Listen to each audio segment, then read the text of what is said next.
অন্যদিকে আমরা পারি না সারাক্ষণ পারি না আমরা পারবো না এটা বলা। অথচ মোহাম্মদ ইউনূসের এরকম বিশাল ছবি পত্রিকায় ছাপা হয়েছিল যে আমরাও পারি। তো আমরাও পারি এই যে কথা, এই যে একটা বিরাট আওয়াজ দিয়ে কথা আমরাও পারি, এটার উদাহরণ কি এটা যে এই চট্টগ্রাম বন্দর সফলভাবে চলার পরেও বিদেশি কোম্পানির হাতে তুলে দেওয়া? বিদেশি কোম্পানি লাগবে, বিদেশি কোম্পানি ছাড়া কি বিশ্ব ব্যাংক এটা বলেছে, IMF এটা বলেছে, বহুজাতিক কোম্পানি লাগবে, এই যে একটা সারাক্ষণ একটা হীনমন্যতার বোধ। একদিকে এত প্রকৌশল বিশ্ববিদ্যালয়, এত বিশ্ববিদ্যালয় হচ্ছে, তার মানে সিঙ্গাপুর মডেলে যদি আপনার যেতে হয়, সিঙ্গাপুর যদি বানাইতে হয়, তাহলে প্রধান পূর্ব শর্ত হচ্ছে জাতীয় সক্ষমতা বাড়ানো। তাইলে সক্ষমতাটা কি আকাশ থেকে পড়ে, কোত্থেকে পড়ে? মানে যে সমস্ত দেশকে আমরা সক্ষম বলি তারা কি আকাশ থেকে সক্ষমতা পেয়েছে না? তাদের একটা নির্দিষ্ট প্রক্রিয়া ছিল। যেমন আপনারা গ্যাস অনুসন্ধান উত্তোলনের কথা শুনলেও শোনা যায় যে আমাদের দক্ষতা নাই, সেজন্য বিদেশি কোম্পানি লাগবে। আমরা এই এই অর্থনৈতিক উন্নয়ন পরিকল্পনা সেগুলো করতে গেলেও বিশ্ব ব্যাংক, IMF, ADB লাগবে। আমাদের কৃষিক্ষেত্রে রুমি বললেন যে আমাদের যে বিদেশি কোম্পানি, সব বিদেশি কোম্পানি লাগবে। এই সমস্ত সারাক্ষণই আমরা এটা শুনতে থাকি। কিন্তু আমরা আমাদের যে অভিজ্ঞতাগুলো কি হয়, এটা যে বারবার আমরা শুনি, সেই শোনার পরে যে সিদ্ধান্তগুলো না হয়, সেটার ফলাফলটা কী? সেই ফলাফলটা তো আমাদের আবার দেখতে হবে যে ফলাফলটা কী হলো, আমরা কি আমরা অগ্রগতি হলো। যেমন এই যে তেল গ্যাস অনুসন্ধানের ক্ষেত্রে বিদেশি কোম্পানি আনা হলো যে আমাদের যা সক্ষমতা নাই এটা বলে। এই বিদেশি কোম্পানি আসার পরে আমাদের গ্যাসের সংকট, গ্যাসের দাম, গ্যাস অনুসন্ধানের অনিশ্চয়তা, বিদ্যুতের দাম, বিদ্যুতের ক্ষেত্রে অনিশ্চয়তা, সমস্ত কিছুই কিন্তু অনেক বেশি খারাপ হয়েছে।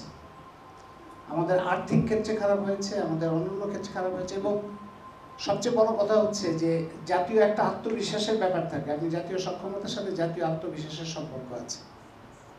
এই সিদ্ধান্তগুলো যে নেওয়া হয়, এই সিদ্ধান্তগুলো নেওয়ার ক্ষেত্রে সমাজের মধ্যে থেকেও একটা সম্মতি তারা পায়। সমাজের মধ্যেও অনেকেই এরকম, আপনি রাস্তা শিক্ষিত জনগোষ্ঠী তো আমাদের দেশের প্রধান সমস্যা।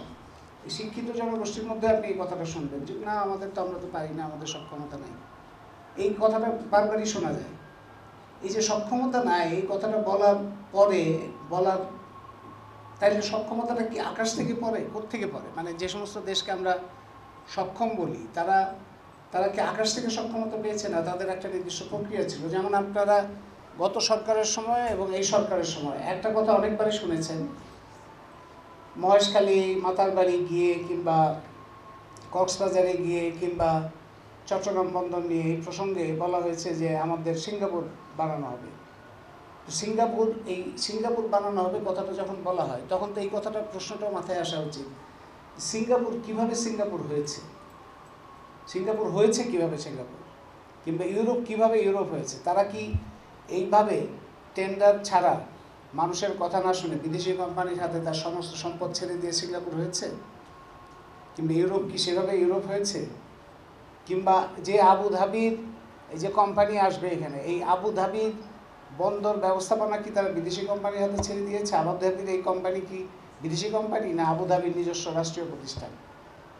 তার মানে সিঙ্গাপুর মডেলে যদি আপনার যেতে হয়, সিঙ্গাপুর যদি বানাইতে হয়, তাহলে প্রধান পূর্ব শর্ত হচ্ছে জাতীয় সক্ষমতা বাড়ানো।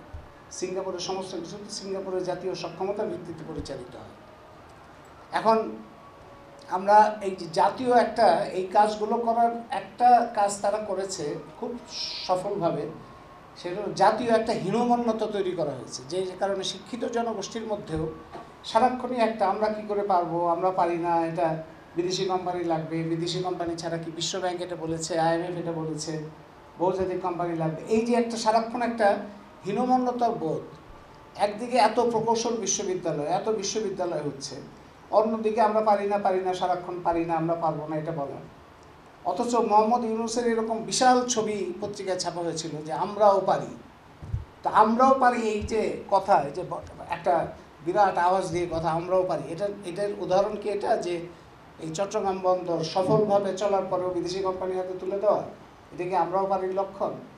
যে বিদেশি কোম্পানি না হলে চট্টগ্রাম বন্দর পরিচালনাই করা যাচ্ছে না। মানে তাদের কথাবার্তা, প্রধান উপদেষ্টা এবং আরও কিছু উপদেষ্টা এবং বিশেষ সহকারীর কথাবার্তা শুনলে মনে হয় চট্টগ্রাম বন্দরের মধ্যে সব কাজকর্ম বন্ধ, কোনো কাজকর্ম হচ্ছে না।